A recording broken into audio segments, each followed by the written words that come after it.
subnetting is the last topic, and you said subnetting is the hardest one. The enhanced interior gateway routing protocol. This is the advanced version of another protocol called EIGRP. EIGRP was a class full protocol which not possible for us to use today because everywhere we have classless networks, subnetted networks everywhere. So EIGRP, the enhanced version, which is a classless, was introduced, and this is a Cisco's protocol, the routing protocol designed by Cisco itself. But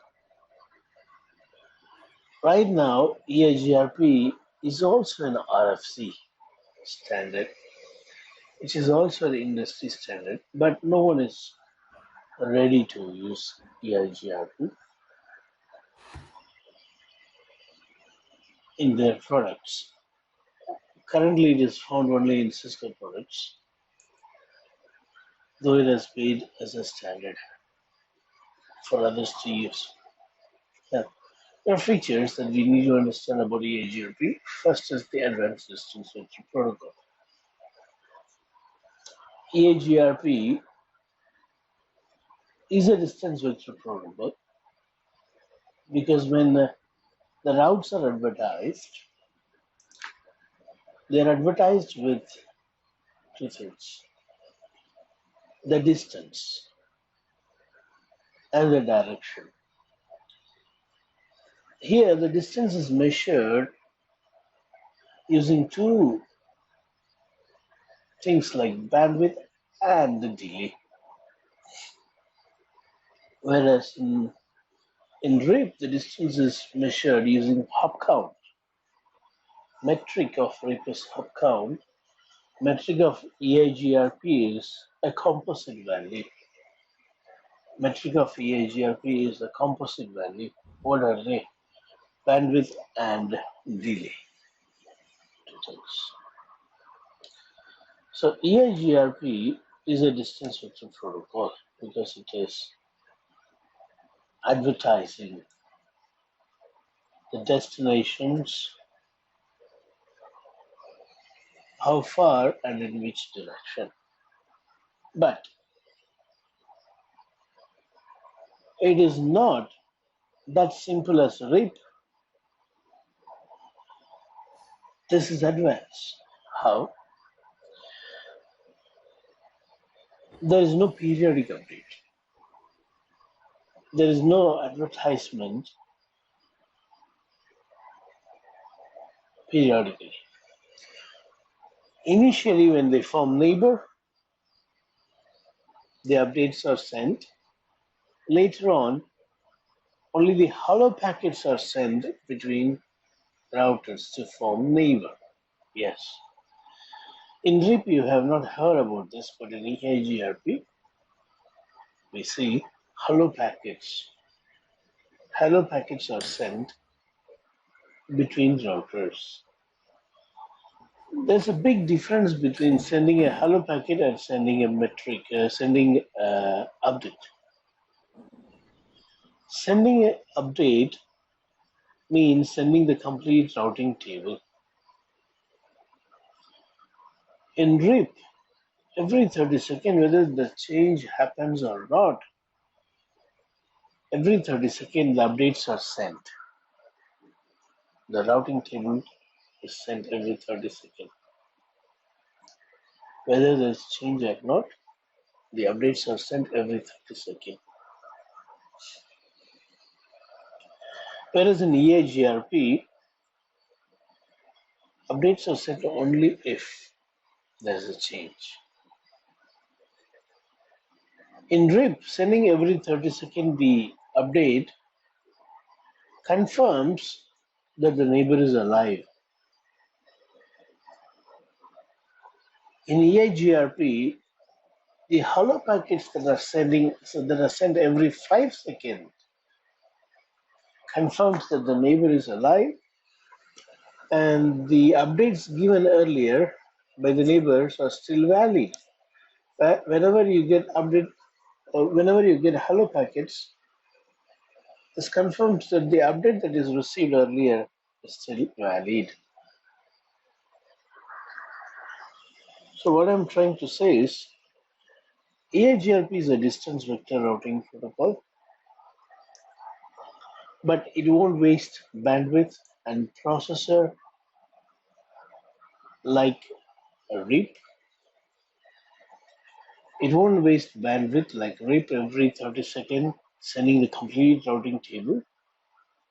It sends only tiny hello packet, which is very tiny,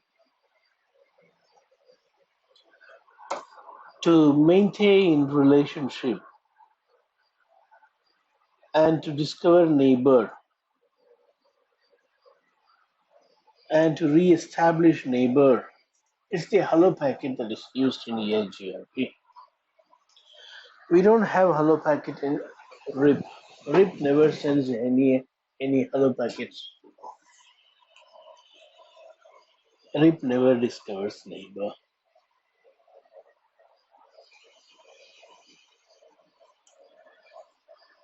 Not only that, RIP has got some limit. RIP is not flexible. This is flexible. How? In what way? You may have 10 routers. You may have 100 routers. EIGRP is ready to support.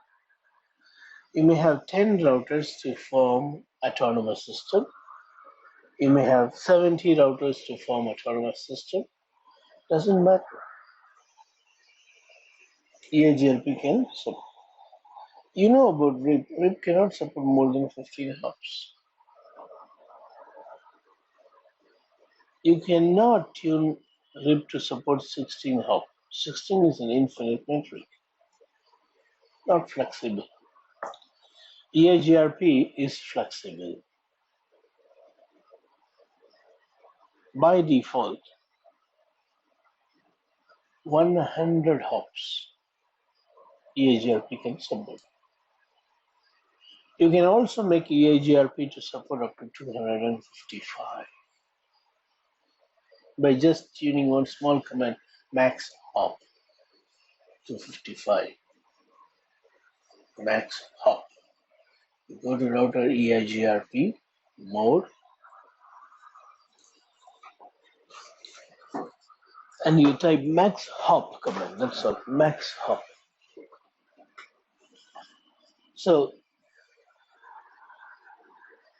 this is not a simple distance vector protocol, this is an advanced distance vector protocol. So there's another reason why EIGRP is advanced distance vector protocol. What is that? The number of bits to calculate the metric. So metric of EIGRP and metric of IGRP is same. But the number of bits are not same. EIGRP number of bits 32. IGRP 24. So EIGRP is advanced.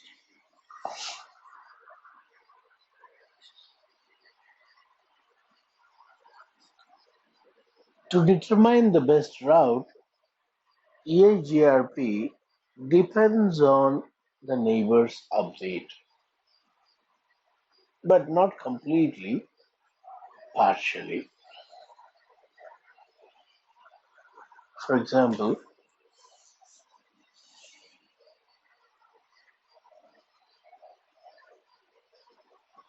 if it is RIP routing protocol, this router, in order to go to this network,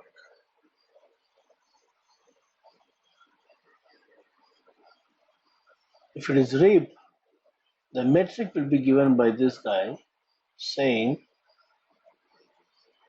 1, 2, there are 3 hops. And the routing table of this router will take it like 3 hops. 1, 2, and 3. So who determines the metric?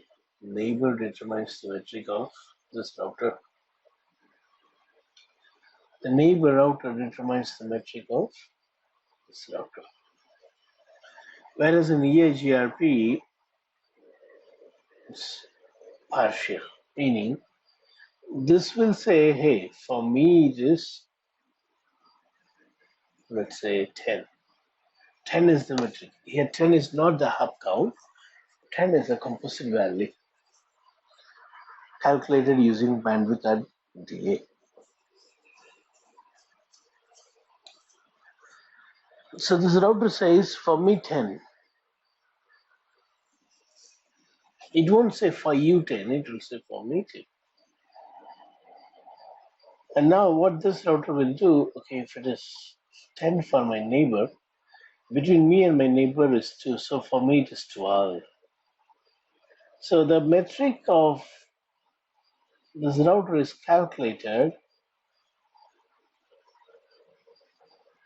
based on what is being advertised. So advertised metric is not the metric of this router. Advertised metric is the metric of the one who is advertising. Receiving that advertised distance, advertised metric, this router calculates by adding the metric between this router and the next router. So definitely this is an advanced distance vector protocol.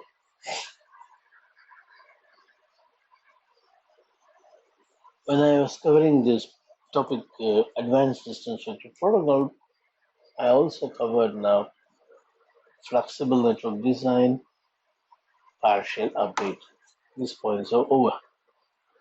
Flexible network design, you can have more than 15 hubs. You can have any number of routers inside an autonomous system. Even though the metric of EIGRP is not hop count,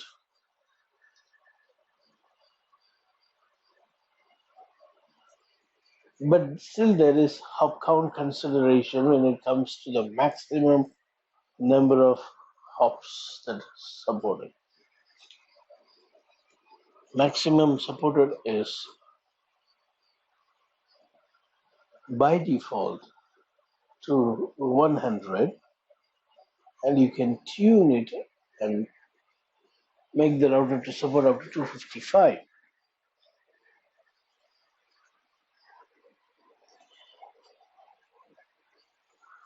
EIGRP forms group. The group is identified by a number called autonomous system number. And you can have this number same on 255 routers. Now all 255 can form a big autonomous system. But if you say, no, I don't want 255, I don't have 255, I have only 30 routers, can I form it? Or yeah, why not? There is flexible design, you can have any. Not only that, at any point of time, you can go and remove a router from a group. You can add some routers to a group. There is no problem because it can support up to 255 routers.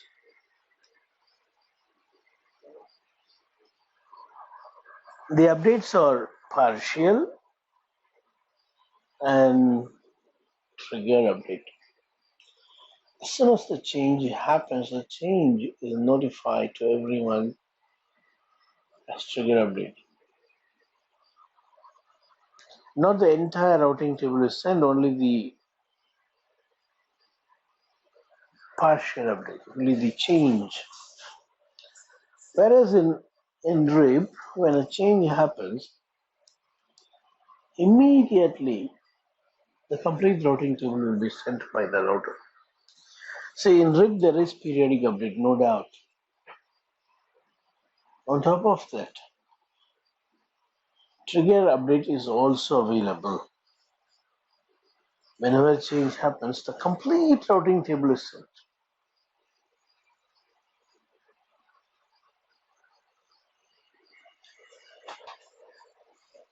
EIGRP is the only protocol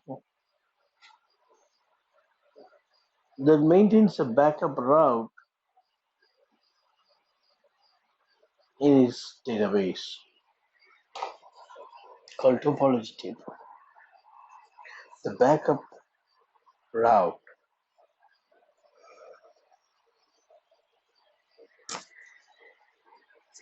So you will have one best route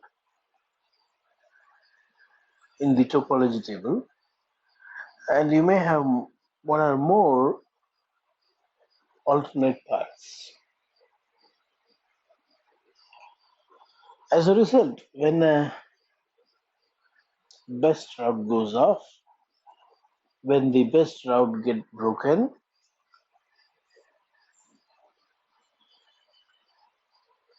immediately the trigger update comes and says that the path is broken, and the router is going to go to the topology table, make the backup path as the best path, and put the backup path into the current best path into the routing table. So the time taken for convergence is not much. When you compare to RIP, many times this is faster. RIP takes minimum 4 minutes to get a new path into the routing table, because the flush interval is 4 minutes, 40 seconds, 240 seconds.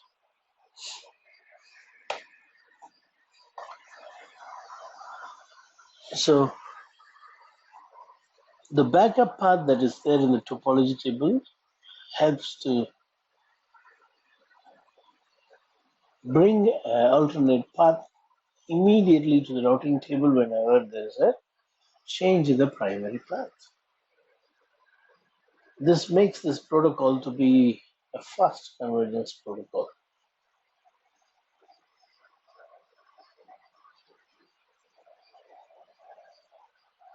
Next, VLSM.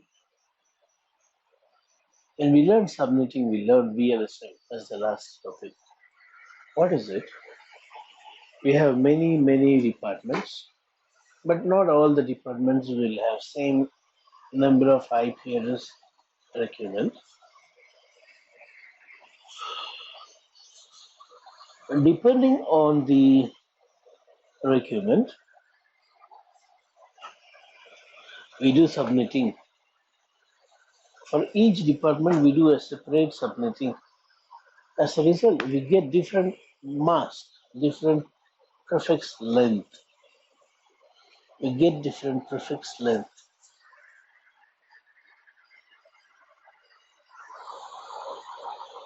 We get different prefix length. This is what we call as variable length subnet mask. So if you have a big network with variable length subnet mask with different /16 /20 /26 /19, EIGRP can still run comfortably because it's a classless routing protocol.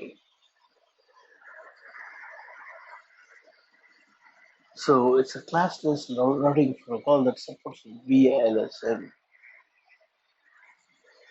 So those protocol which supports classless can support this contiguous network.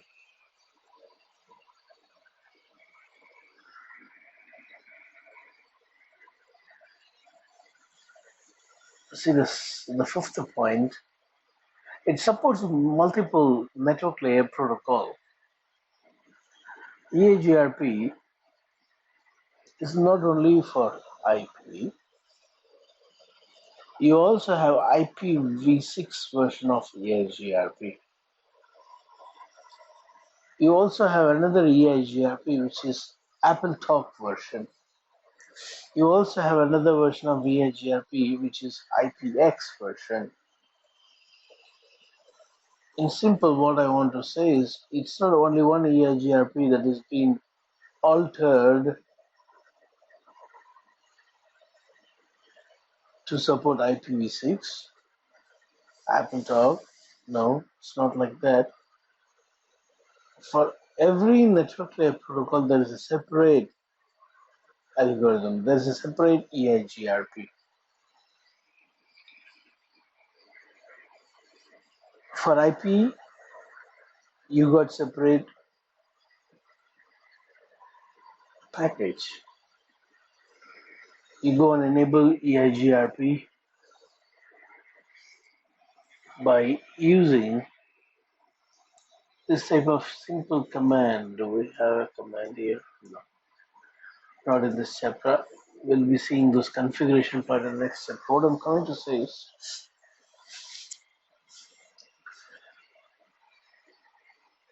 supports for multiple network layer protocol means network layer is layer 3. In layer 3, we have IP, we have IPX, we have IPv6. For each this network layer protocol, there is a separate EIGRP, meaning they are independent of EIGRP. Each EIGRP is independent. It is not the same EIGRP which is going to support all network layer protocols. They are separate.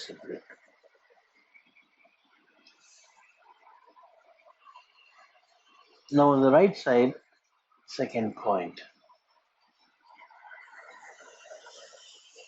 EIGRP uses multicast address in order to send update. For well-known neighbor, it will do unicast. And broadcast is totally avoided in EIGRP. Whereas in RIP version 1, it's always broadcast. RIP version 2, we had 224.0.0.9. Here in EIGRP, we have 224.0.0.10. 224.0.0.10. The multicast address of EIGRP is 224.0.0.10.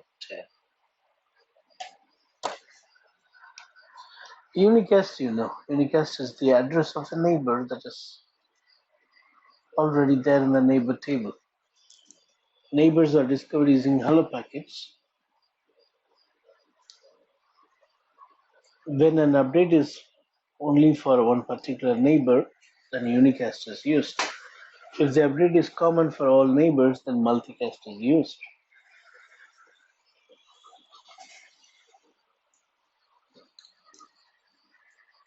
So EIGRP uses multicast and unicast instead of broadcast.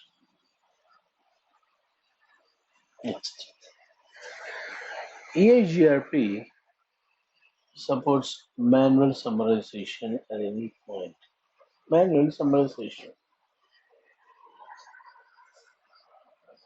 Summarizing manually wherever you want is what manual summarization. Wherever you want. That's important. Meaning you can go to any of this router. See this picture on the top. You can go to any of this router. You can configure summarization globally. Not only that, even on the interface level, you can configure. That is what manual summarization. Configuring anywhere, configuring the whole router, or configuring to a particular interface. Both are supported. For example,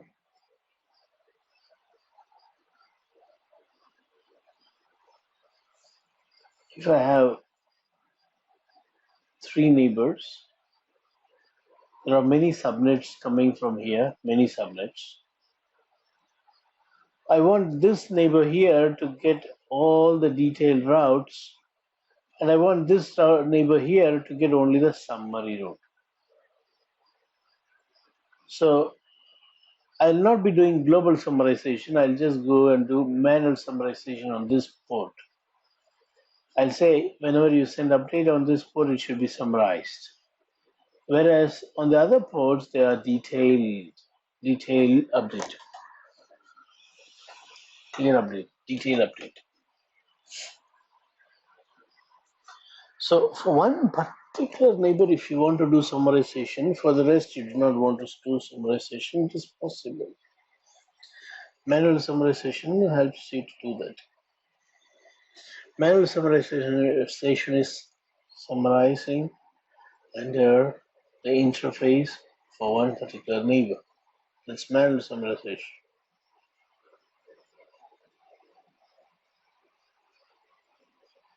So in OSPF, we do summarization area-wise, not for a particular interface.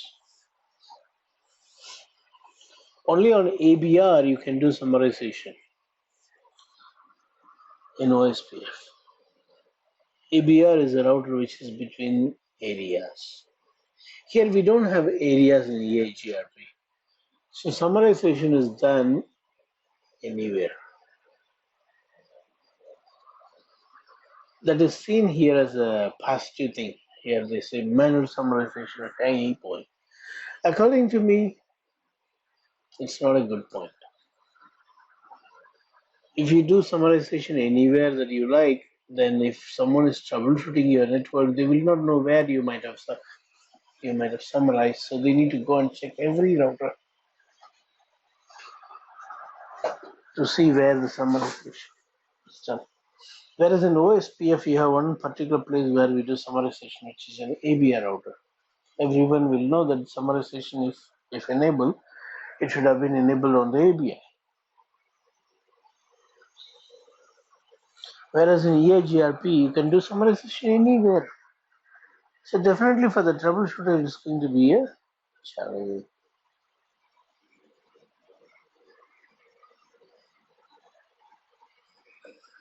Next. EIGRP uses an algorithm called diffusing update algorithm, dual. Diffusing update algorithm, dual. The purpose of this algorithm is to elect the best path and the backup path. The path with the low cost is the best path, and the path with the second low cost is the backup path.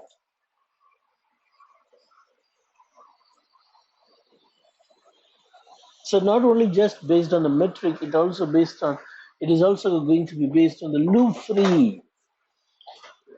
The path also need to be a loop free.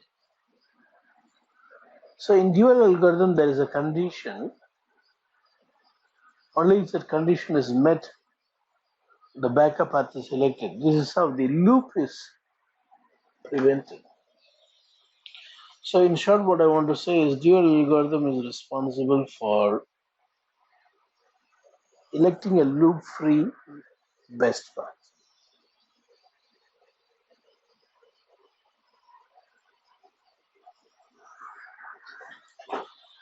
100% loop-free classless routing, dual diffusing update algorithm. Second last point, easy configuration for both WAN and LAN. See, when you configure OSPF in LAN and in WAN, they are not same. Whereas in EIGRP for both LAN and WAN, it is the same configuration. That's what here they mean, easy configuration. There is no extra thing that you need to configure for WAN. Same way that you configure LAN, you can configure WAN. Easy configuration. At last, the load balancing point. In EIGRP feature, this is an important feature. Load balancing in EIGRP.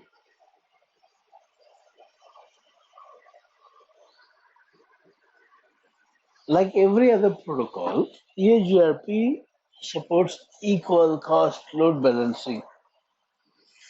What is that? If I have 5 paths, out of which 3 paths are having same low metric, out of 5 paths, 3 paths have same metric, and that's the lowest metric out of 5. 3 has got low metric and it's the same metric. Then you will see all these 3 paths in the routing table for those destinations. All 3 paths. Maximum you can tune, maximum by default will be 4 equal cost paths. If you have 10 paths of same metric to the destination, any 4 will be elected to be in the routing table. All the others will be considered as a backup path. But if you wish to tune more than 4 for load balancing, you can do that. There is a command called max path, which will help you to increment the number of paths. The default max path for load balancing is 4. Even in REAP, it is the same, 4. So for a particular destination that has got equal cost paths, you will see 4 routes in the routing table, which means if I have 40 packets to send, each path will have 10 packets. Equal cost load balancing. That's why we call this equal cost load balancing. Because the cost is equal, the load shared will also be equal. EIGRP can also support unequal cost load balancing, but by default, unequal cost load balancing is not enabled. We can use a command called variance to tune unequal cost load balancing.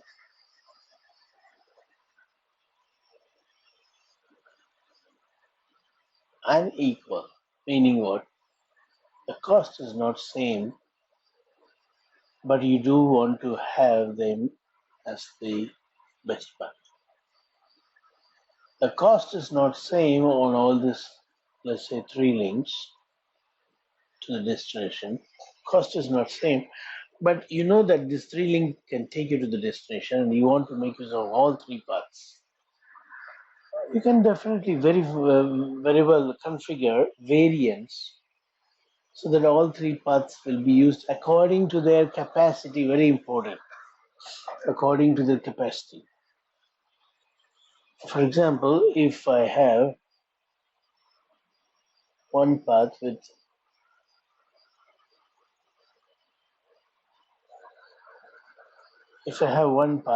metric of 10, if I have another path with metric of 12, another path with metric of 14 to the same destination here, by default only this path will be used. In case if I have 10, 10, both will be used by default in the routing table. Up to 4 it can use to load share, and the load will be equally shared. But if you wish to use this one also, it is possible, but the load that is shared will not be same. In this and in this, equal load will be shared, but in this less load will be shared because the metric is bad. Higher the metric, less preferred. Means traffic sent is going to be less. The path with low metric is the best path. In that, more packets. So if I have 16 here, 10 here, and enable unequal cost load balancing, which is available in EIGRP. EIGRP alone supports unequal cost load balancing. When I enable unequal cost load balancing in this tree link, load that is going to be sent will not be same again. More load, for example, here, if 30 packet is sent, in this 20 packet is only sent. In this 16 packet will be sent. The capacity, according to the capacity of the link.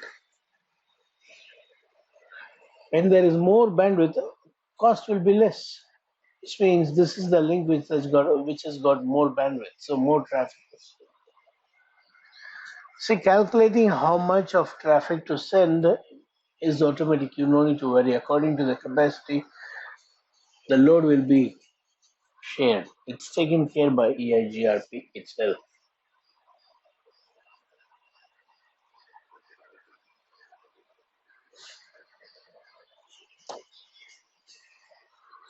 Some of the key technologies in EIGRP, you see, EIGRP uses hello packets, as I said earlier.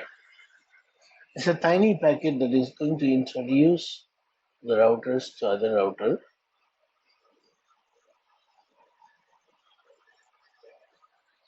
And this hello packets are sent every 5 seconds. The reason is for the neighbor to discover. The other reason is if my neighbor already knows me,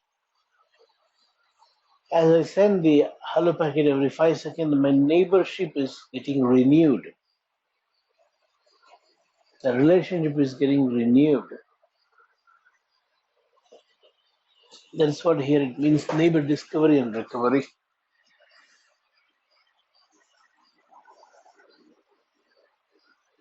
If a neighbor don't send the hello packets for 15 seconds, the neighbor is considered dead. 15 seconds, 1-5. Hello packets are sent 5 seconds, once in 5 seconds. When a neighbor is dead, it may not send, it cannot send hello packets.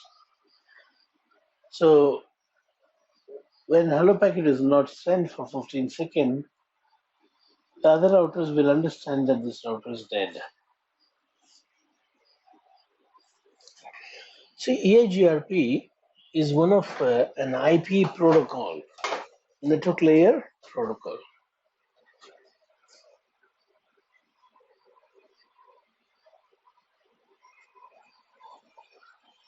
So there is no TCP or UDP involved here.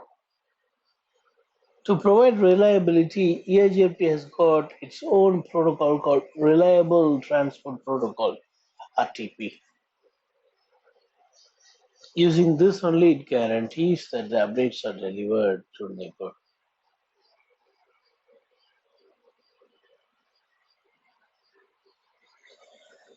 RTP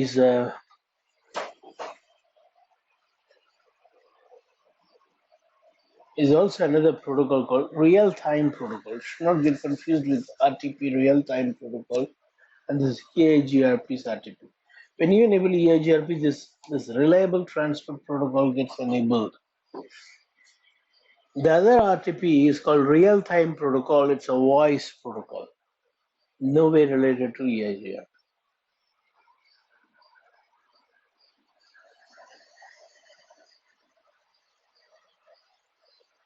RTP guarantees the delivery. complete. Dual algorithm, as I said earlier, is responsible for picking the loop-free best path for each destination. Dual. And the last point is already spoken. You see, protocol dependent module, meaning for IP you have a separate module. You need to enable only that module of EIGRP. If you are working on IPv6, then you need to enable another module. For every module, there is a separate module. For every network layer protocol, there is a separate module. Yes. Sir, I've got a question. Yes, yes. When you said paths to each destination, is that within the autonomous system of EIGRP? Within the autonomous system of EIGRP, that's Okay. right. Okay. Now here, the IP version of EIGRP, IPv6 version of EIGRP is not same EIGRP. They are independent of each other. That is what here it means, protocol dependent module. For every protocol, there is a separate module. Any questions so far? No, sir. EIGRP has got 3 tables. One, the neighbor table. In the neighbor table, we will see the list of established neighbor. The neighbor, which has got same autonomous system,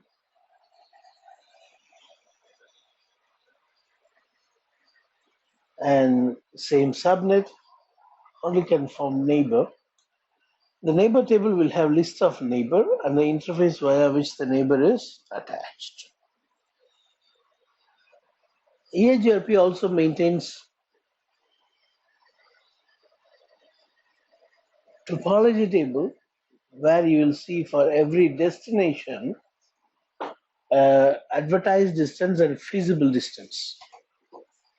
Advertised distance and feasible distance for every destination. What it is? That's what I just jumped this page. Neighbor table, and I skip this page and I come here to show that the topology table has got something called FD and AD, advertised distance and feasible distance, which will be going back one page and we'll be learning it. But before that, let me finish the other table. The third table is the routing table. In the topology table, you will not only have the best path, you will also have the backup path. Whereas in the routing table, you will see only the best path. Backup path will be only seen in the topology table. If this best path goes down, the backup path will be promoted as best path and it will come and installed into the routing table. So the 3 types of table in EIGRP are neighbor table, topology table, and then the routing table. Now we are going to get into the complicated section of EIGRP, but I think I should give you a break before I do that. Okay. Advertised distance is the metric given by the neighbor, and feasible distance is the advertised distance plus the metric between the local router, the current router, and the next router. If you have multiple paths to a destination, the lowest FD path is the successor route. For a path to be elected as a feasible successor, the advertised distance of the feasible successor path must be less, not even equal, must be less than the FD value of the successor route. Only then the alternate path will be considered. Only then the backup path will be considered. In the topology table, you need to have a backup path. If there is no backup path, then when a primary path goes down, the router will start querying the other neighbors for the alternate path and wait for the response. If there is a backup path, when the primary goes down, immediately the backup path will be promoted as primary path and will be fast in convergence. If you don't have backup path, the convergence will not be that fast because you need to query and wait for the response. We'll talk about those things in detail later. Now, why do we have this feasibility condition for the feasible successor in order to prevent loop? Whenever you have multiple paths, there are chances of loop. So we need to be very careful on selecting the alternate path. So if the alternate path's advertised distance is greater, that there are chances that there is a looping. That's why the advertised distance is greater there. But sometime there won't be a loop, but still the advertised distance will be greater, like we see here. Anyhow, we have to compromise here. Even though there is no loop, because the advertised distance is greater, the feasibility condition is not met. As a result, EIGRP cannot use the alternate path as a backup path. The other path, which is there as an alternate path, feasibility condition is important for EIGRP. The advertised distance of the backup path must be less than the successor value. If this is yes, then that is going to be seen in the topology table as a backup path. If not, only the primary path will be seen in the topology table as well as the routing table. And when the primary path goes down, there is nothing to take from the topology table, so there will be a query sent and wait for the response from the neighbor to discover the backup path, which we also saw here in this example. For C to reach 10110 via A, the advertised distance is 1000. Via B, advertised distance is 1500. So advertised distance is nothing but the distance between the neighbor and the final destination. So you will see in the topology table both advertised distance as well as the total distance, the feasible distance. Feasible distance is nothing but the distance between C and A plus the advertised distance. That is, in the routing table, only the best path will be installed by comparing the FDs. FD via A is less, so that is what you see in the routing table. The other route will be ignored. Not ignored, will be there in the topology table, will not be considered as a primary. Only when the primary goes down, the other route is going to be promoted from the topology table to the routing table as a primary. Right? Are you comfortable with this? This is the toughest portion in this EIGRP.